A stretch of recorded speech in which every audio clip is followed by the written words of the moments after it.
आगे बढ़ता है। तो इसमें रॉकफेलर की भी आत्मा घुस गई है, कार्नेगी की भी आत्मा घुस गई है और हर्बर्ट स्पेंसर की भी आत्मा घुस गई है। किसमें? हमारे सर्वप्रिय मोहन भागवत जी में। क्यों? मोहन भागवत जी को सलमान खान को इसलिए बुलाना पड़ा क्योंकि संघ का 100वां सालगिरह मनाया जा रहा है और 1 साल तक चलेगा। और फिर सलमान खान, कुकर्मे नाम सुकर्मे नाम, सुकर्म की वजह से उनका नाम है या कुकर्म की वजह से उनका नाम है, ये इममटेरियल है। सलमान खान ताकतवर है, पावरफुल है, अभिनेता है, उसको एक बहुत बड़ा वर्ग पसंद करता है, तो बुला लो। सलमान खान का कुकृत्य मोहन भागवत जी की नजर में नहीं है, मोहन भागवत जी उस पर ध्यान नहीं देंगे। सलमान खान मर्डर किया, काले हिरन का केस चल रहा है। सलमान खान ने गाड़ी चढ़ा दी, पाप किया, गरीब लोगों की हत्या की, शराब पी करके रौंद दिया, कुचल दिया, ड्राइवर पर थोप दिया, जिम्मेदारी ड्राइवर पर थोप दिया। उस सलमान खान में हमारे देश के सबसे पुराने संगठन और दुनिया के सबसे बड़े संगठन संघ के मुखिया मोहन भागवत जी को महाजन नजर आ रहा है। अब इसे आप स्मृति लोप कहेंगे या चक्षु दोष कहेंगे या दिव्य दोष कहेंगे, या तो इनकी आंखों का दोष है या इनके ज्ञान का दोष है। क्या दोष हो सकता है? या कौन वो एजेंट है जो मोहन भागवत जी तक ये बात पहुंचा रहे हैं, सलमान खान को लेके जा रहे हैं?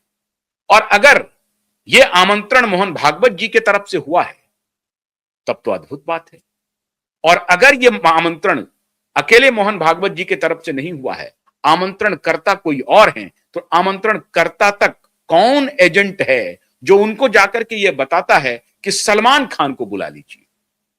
सलमान खान का कोई कैरिश्मा नहीं है अब। He lost his all charisma. Even then, my dear Mohan Bhagwat ji believes that he is a charismatic actor. अब ये चक्षु दोष है, ज्ञान दोष है, किस चीज का दोष है? या वो कौन है जो संघ के अंदर खान का एजेंट बनकर काम कर रहा है? अभी गलवान मूवी आ रही है, उनके लिए उनको प्रचार करना है, और गलवान मूवी के बारे में बहुत सारे डिस्प्यूट हैं, भयंकर डिस्प्यूट है। मैं हैरान हूं कि पिछली बार क्रिसमस में 2024 के क्रिसमस को याद कीजिए, 25 दिसंबर को डिनो मौर्य पहुंच गए थे प्रधानमंत्री के पास। हमने यह सवाल उठाया था कि डिनो मौर्य एक क्रिश्चियन नजर आया और कोई क्रिश्चियन नजर नहीं आ रहा है। एक से एक क्रिश्चियन के एक्टर हैं साहब, उनको बुला लेते। डिनो मौर्य कैसे पहुंचे प्रधानमंत्री कार्यालय, प्रधानमंत्री आवास? तो इसका मतलब है उस गैंग की पहुंच सत्ता में भी है और उस संगठन में भी है, जो संगठन दावा करती है कि जो पार्टी सरकार में है वो मेरे पुत्र समान है। अब हैरान है कि डिनो मौर्य संयोग नहीं है। डिनो मौर्य 25 दिसंबर को प्रधानमंत्री से मुलाकात करने के लिए पहुंच जाते हैं। प्रधानमंत्री को तो सपना नहीं आया होगा कि डिनो मौर्य को आमंत्रित करो। कोई ना कोई होगा जो ये कह रहा होगा कि प्रधानमंत्री जी डिनो मौर्य को बुला लेते हैं। क्रिसमस पर इससे बढ़िया गेस्ट कौन हो सकता है? उसी प्रकार से मोहन भागवत को यह सपना नहीं आया होगा कि हम सलमान खान को बुला लेते हैं। हो सकता है कि मोहन भागवत को भी आ गया, क्योंकि मोहन भागवत संघ के प्रमुख हैं, लेकिन पैसे वालों की गैलरी में अनवरत घूमते रहते हैं। मैं कठोर शब्द का नहीं, बहुत ही विनम्र शब्द का प्रयोग कर रहा हूं। गुस्सा तो इतना है, बहुत कुछ बोल सकता हूं। हमारे मोहन भागवत को एक अबला बेटी के साथ क्या हुआ, जिसको लेकर के अदालत के 3 जज अब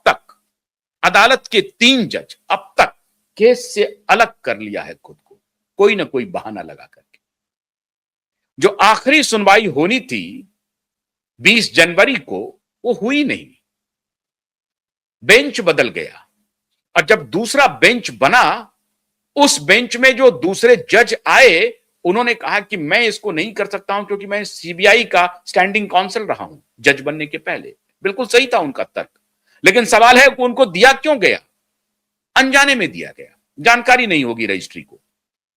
कोर्ट के रजिस्ट्रार ऑफिस को इसकी जानकारी नहीं होगी कि ये सीबीआई के स्टैंडिंग काउंसिल रहे हैं। हो सकता है, मान लिया, लेकिन बेंच दे दीजिए। अर्जी लगी हुई है। दिशा सालियान के पिता सतीश सालियान के वकील की अर्जी लगी हुई है कि एक महिला जज की देखरेख में आप हमें बेंच दे दीजिए, लेड बाय वुमेन जज। नहीं हो रहा है। मुख्यमंत्री कह रहे हैं कि हम कुछ नहीं करेंगे, अदालत जो कहेगी हम उसका पालन करेंगे, और अदालत में जज केस की सुनवाई करने से खुद को अलग कर रहे हैं। अजीब हालात है। कैसे समाज का निर्माण करना चाहते हैं हमारे संघ प्रमुख? मोहन भागवत जी, क्या यह सवाल पूछा जाना चाहिए या नहीं पूछा जाना चाहिए? आपको क्या लग रहा है कि मैं बिल्कुल अनर्गल सवाल उठा रहा हूं? अगर आपको लग रहा है कि मैं अनर्गल सवाल उठा रहा हूं तो आप ही बताइए। एक बेटी का बाप कह रहा है कि साहब उस वक्त उनकी सरकार थी, मैं डर में था, मुझे जबरदस्ती मुझसे जो उन्होंने पुलिस को चाहिए था मुझसे उगलवा लिया। अब जब उनकी सरकार नहीं है, आपके पुत्रवत पार्टी की सरकार है, तो उन्होंने हौसला दिखाया है, हिम्मत दिखाया है। साफ साफ उन्होंने क्यूआईब का नाम लिया। दिशा के पिता ने विभिन्न चैनलों पर जाकर के मीडिया के सामने क्यूआईब का नाम लिया, मेरे नाम के साथ, क्यूआईब के साथ, कि वो जिस तरह से इस मुद्दे को उठा रहे हैं, मुझे हौसला हुआ है कि न्याय मिल सकता है। आपकी सरकार है। 22 में अगर कुछ नहीं था तो फिर आपने एसआईटी गठित क्यों किया? और अगर एसआईटी गठित किया तो 12 महीने तक एसआईटी के किसी ऑफिसर का अपॉइंटमेंट क्यों नहीं हुआ? मोहन भागवत जी, ये सवाल मुझे नहीं पूछना चाहिए। क्यों? यह सवाल पूछ करके आपके लिए असहज स्थिति का निर्माण करूंगा।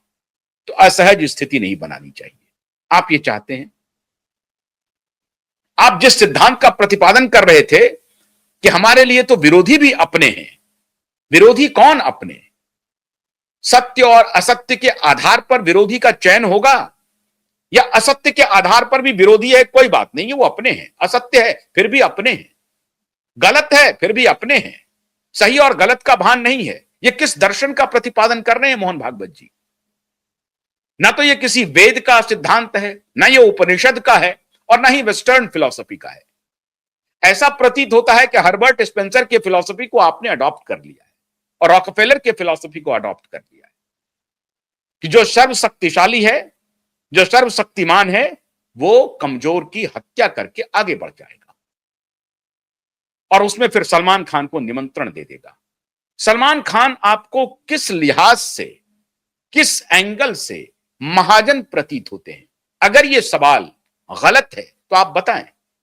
सलमान खान क्या एक कम्युनिटी को रिप्रेजेंट करते हैं? बिल्कुल नहीं। कम्युनिटी में एक से एक सुरमा हुए, एक से एक दार्शनिक हुए, एक से एक अच्छे इंसान मौजूद हैं। उसी बॉलीवुड में एक से एक अच्छे एक्टर मौजूद हैं।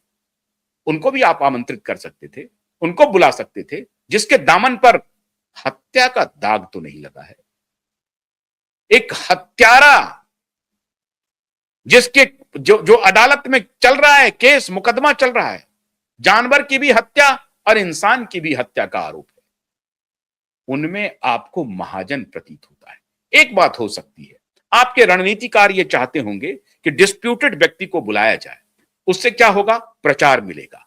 मैं आकर के इस पर चर्चा करूंगा, जब चर्चा करूंगा तो लोग जानेंगे, लोग चर्चा करेंगे। लेकिन फिर वही बात, चर्चा अगर होगी तो किस रूप में होगी? चर्चा का मानदंड क्या होगा? अब ये तय तो आपको करना है। देश सब कुछ देख रहा है। और एक बात मैं बड़ी विनम्रता से कहना चाहता हूं, कोविड के दौरान भी हमने मजबूती से आवाज उठाई थी। जहां कहीं भी आप गलत रास्ते पर चलेंगे, गलत बात करेंगे, बेखौफ निडर होकर के क्यूबाइब नेटवर्क आपसे सवाल पूछेगा, छाती ठोक कर पूछेगा, क्योंकि क्यूबाइब नेटवर्क आपके टुकड़े पर नहीं पलता है। क्यूबाइब नेटवर्क हम अपने दर्शकों के आशीर्वाद से चलता है और सत्य और न्याय के लिए यह नेटवर्क आजन्म समर्पित रहेगा। इसलिए मैं आपकी बहुत सारी चीजों की सराहना करता हूं। एक संगठन के रूप में बहुत सारे कार्य आप कर रहे हैं जिसकी सराहना होनी चाहिए, लेकिन ये कृत्य सराहना के काबिल नहीं है। आपकी सराहना हो सकती है, आप पूछते, इतने दिनों से विवाद चल रहा है, क्या मामला था सुशांत का भाई, पता करो। क्या मामला था दिशा का, पता करो। आप इतने बड़े सामाजिक संगठन हैं, सांस्कृतिक संगठन है, एक संस्कृति के बेहतरीन टैलेंट को खत्म कर दिया गया, आपके जहन में ये बात तक नहीं आई और आप सलमान को बुला रहे हैं। किस सांस्कृतिक राष्ट्रवाद की चर्चा करना चाहते हैं आप? किस संस्कृति को बचाना चाहते हैं आप? हमारी संस्कृति उसूलों से समझौता करने वाली संस्कृति नहीं है और सत्य और न्याय के लिए हमारी संस्कृति ने बलिदान दिया है। कल ही में पढ़ रहा था, राणा प्रताप को तो महाराजा ने कहा कि आओ हमारे साथ, हम तुमको बड़ी कुर्सी देंगे। सारे संबंधी उनको ज्वाइन कर लिया, राणा प्रताप नहीं गए, उसूलों से नहीं डिगे। तो मोहन भागवत जी, आप उसूलों से समझौता करके सस्ती लोकप्रियता अगर चाहते हैं तो एक महान संगठन के साख में बट्टा लगा रहे हैं। मैं आपसे अनुरोध करता हूं कि किसी भी मेहमान को बुलाने के पीछे उसके इतिहास को जरूर जानिए, उसके करतूत को जरूर जानिए। मेरी कोई जाति दुश्मनी नहीं है सलमान खान से, लेकिन सलमान खान का व्यवहार पूरी दुनिया जानती है। बस एक आप हैं जो नहीं जानते, एक आप हैं जो उन्हें महाजन कह रहे हैं। लेकिन आपको दिशा सालियान से कोई मतलब नहीं, एसएसआर से कोई मतलब नहीं, कोई बात नहीं है। आपको सलमान की दोस्ती मुबारक हो, लेकिन देश देख रहा है और देश आपसे डंके की चोट पर सवाल पूछेगा। बहुत बहुत शुक्रिया। नमस्कार।